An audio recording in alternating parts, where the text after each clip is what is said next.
So Kill Train #1 from Mad Cave Studios is about a government that, in order to control an overpopulation problem, will kill random trainloads of people at seemingly random times. People are told that the deaths are quick and painless, but as we see pretty early in this issue, that is not the case. It's a very purgy concept. And you know, the thing about stories like Kill Train or The Purge or like The Hunger Games even, is that you used to be able to enjoy these stories at face value with a certain amount of detachment because you could say to yourself, well, people wouldn't do that to other people. The government wouldn't do that to people. But then, you know, you look at America for the past couple of months, and especially in the last couple of weeks, and you start to wonder. But yeah, our main character in this book is on one of the kill trains in question, and it's bloody, it's violent, it's ugly, it's a survival situation, to say the very least. I would argue that we've got some kind of clunky expository dialogue in this issue, as we set the table for the bloodshed that is inevitably to come. Hopefully now that has all worked itself out and we can kind of get into the meat of the story. You know, a couple weeks ago I talked about a comic book about serial killers that had a title that didn't really serve it very well. Like, there was no zip, there was no snap to it. It didn't really tell you anything about the story. Kill Train, on the other hand, is just the opposite. A very effective title. And even kind of fun to say, especially in like a monster truck announcer voice. Kill Train! In Long Cold Winter #2, our hero Peace Dog comes face to face with death itself. And death is like, don't mess with me. So in this book, our main character, Peace Dog, is escorting a robot child across the post-apocalyptic wasteland to a safe haven place for robots, basically. And we find out early in this issue that during his time as a soldier, Peace Dog made like a bargain with death. Never a great thing to do, but it endears the character to the audience. But early in this issue, the personification of death appears to Peace Dog in like a vision. And at one point, death literally says, "Don't mess with me, Peace Dog." I don't know if that line was supposed to be funny, and I mean, it's fine, but it was funny because death doesn't usually need to insist upon itself like that, because, you know, he's death. The art in this book continues to be a treat. Stefano Cartacelli is our penciler, and our colorist is Lorenzo Scaramella.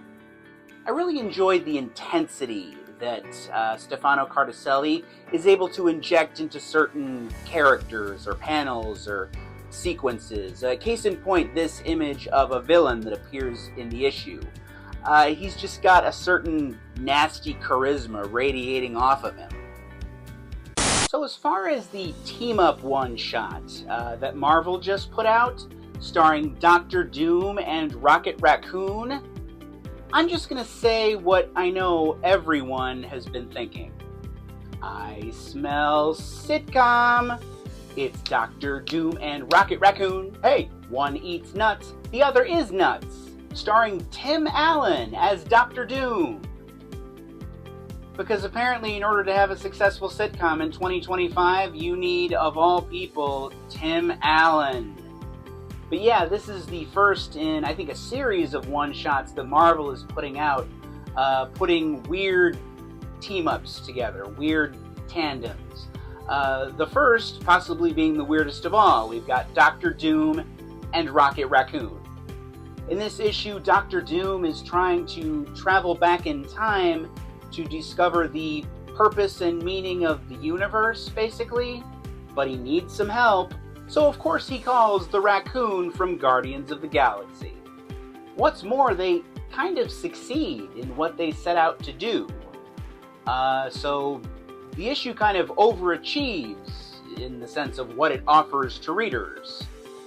But yeah, I didn't have a problem with this. This was fine. This was fun. It was, I would think, exactly what it set out to be. Alright, so how about for the first episode, Doc and Rock, are arguing, and they're aboard Rocket's spaceship, so they draw a line down the center of the ship, because they don't want anything to do with each other, but the piloting mechanism is on Dr. Doom's side of the ship, so Rocket has to teach Dr. Doom how to fly a spaceship, which I guess he knows how to do, but he doesn't. So after reading Absolute Superman number 4, I have a question, and I think it's a pretty reasonable and pertinent question, all things considered. Is he still Superman if he doesn't have the cape? Like, to what extent, without the cape, are we taking away his Superman-ness?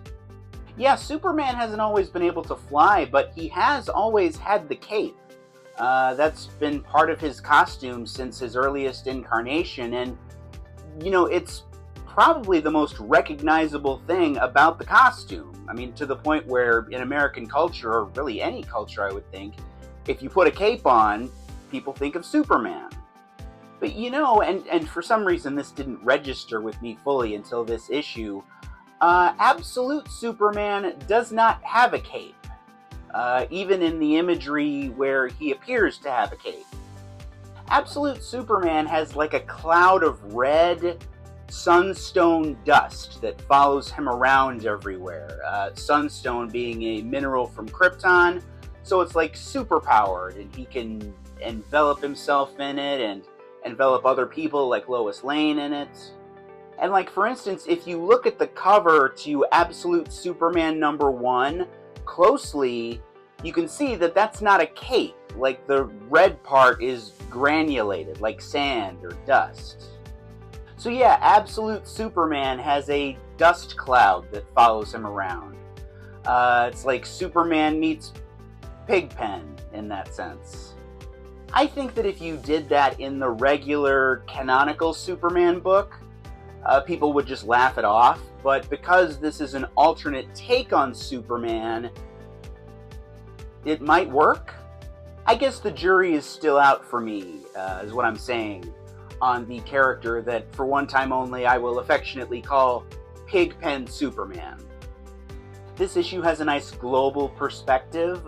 Much of it takes place in Pakistan, but as we open the issue, Lois Lane is interviewing people who've had Superman encounters from around the world.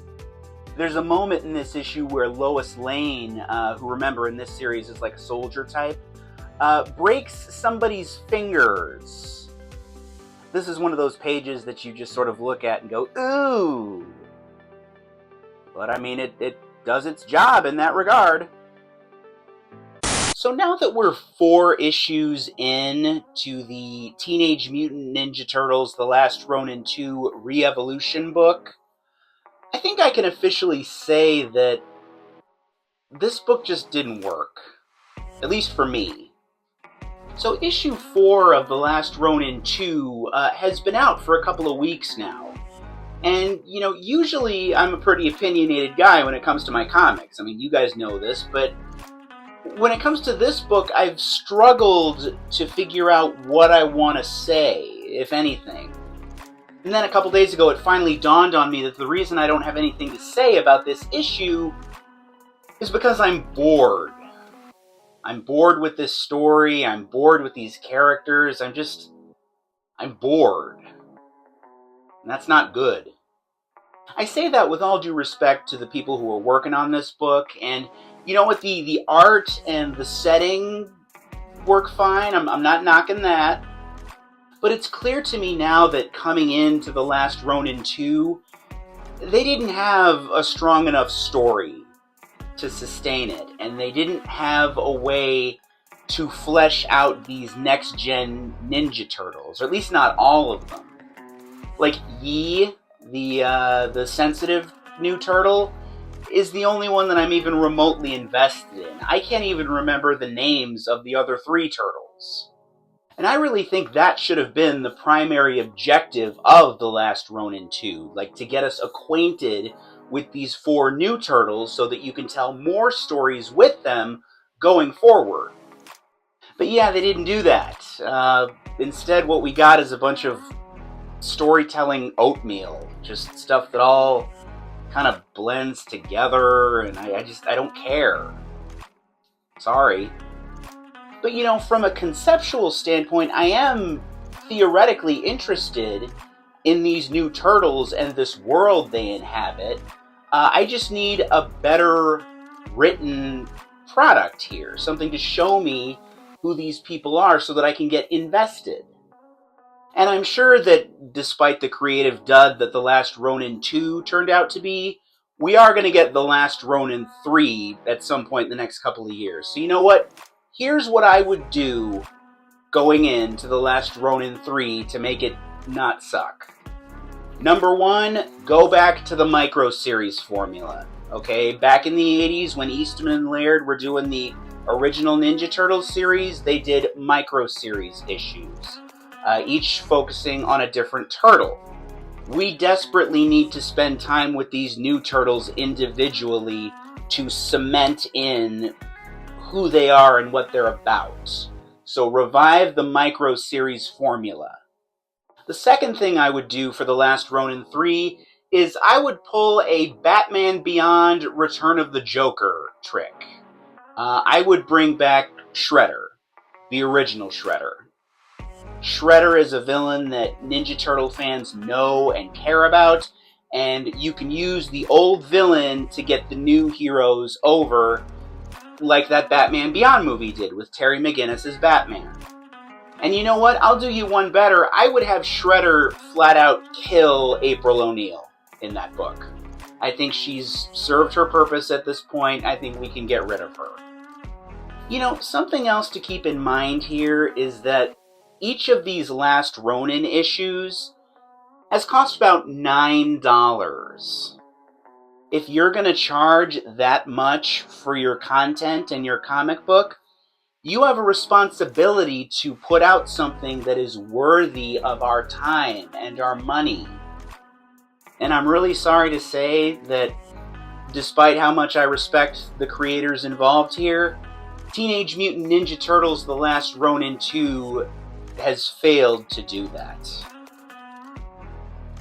I would think that generally speaking, people would prefer to be governed democratically as opposed to ruled via a self-imposed monarch of some kind. Like in America in particular, I think, at least instinctually, that's how people think. They want to believe that we live in a democracy. Like in the first Avengers movie when Loki is addressing the crowd and he's like, "You were made to be ruled." They're clearly setting him up as the bad guy. They're hammering that in. But what do you do when the monarch rises to power democratically? Like, what do you do when people want a king and the king rises to power via the majority? I'm actually not talking modern American politics right now. I'm talking about the first issue of Marvel's latest event comic, One World Under Doom. And the fact that you can't tell the difference between the reality of America and the premise to a Marvel event comic speaks to where we are right now. So in the world of Marvel Comics right now, Dr. Doom is the Sorcerer Supreme, which basically means he has Doctor Strange's job and presumably all of Doctor Strange's powers. And when we open this issue, we find out that most of the leaders of the world, like most of the world governments and whatnot, have pledged fealty to Dr. Doom. So he is essentially the ruler of the planet Earth now. But he doesn't do supervillain stuff. Instead, Dr. Doom decrees that under his rule, war between nations is outlawed. He's going to offer universal health care and free education for everybody who wants it. And if you're thinking, hey, that doesn't sound like such a bad deal, you are not alone, because the inclination by the end of the issue is that most of the people of the world are going to be on Dr. Doom's side, and they're going to like what he's offering them. But naturally, the heroes of the Marvel Universe think that he's up to something more sinister, and they take action accordingly. I know just a couple days ago I said I was going to kind of be more tempered with the political stuff, but I mean, this story premise kind of speaks for itself. It's meaty and relevant because of what's happening in the United States of America right now. Possibly more meaty and relevant than even Marvel intended.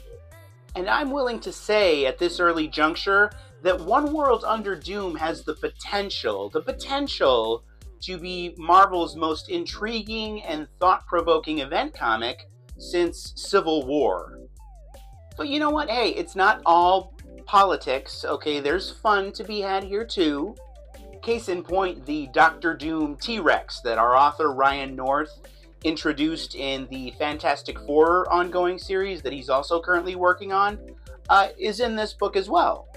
I mean, come on, it's a T-Rex dressed like Doctor Doom. I mean, how do you not like that?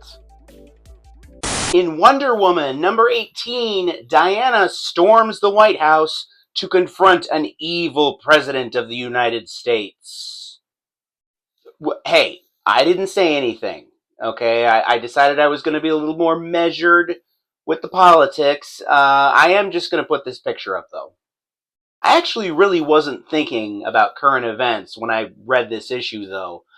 Incidentally, we do get a great full-page shot of Diana walking toward the White House by our penciler Daniel Sampere and our colorist Tomio Mori. No, I actually spent most of this issue thinking about the Washington Monument. So in Wonder Woman number 6, which actually came out a year ago this month, they did a big battle scene between Diana and a bunch of villains where the Washington Monument gets destroyed. Giganta uses it to try to crush Diana. And you know, at the time I was surprised that they did that with the Washington Monument, but I wasn't offended. I mean, that kind of thing happens in superhero comics sometimes. The big landmark always gets rebuilt. It's just part of the game. But then at the beginning of this issue, we have Diana sitting at the foot of the rebuilt Washington Monument, and the narration tells us, you know, how it was rebuilt, the whole process, etc. But a thought occurred to me, a thought that made me recoil and, I'll confess, chuckle a little bit. I've talked at length about our author here, Tom King, before, and how there's a quality to his writing that makes it feel at certain points unapologetically brash. And you know, that quality has served him well on this Wonder Woman book, possibly better than at any other point in his mainstream comic book writing career. But for my money, Tom King also thinks he's funnier than he actually is. And sometimes when that brash quality mixes with his attempts to be funny, some cringy things can happen.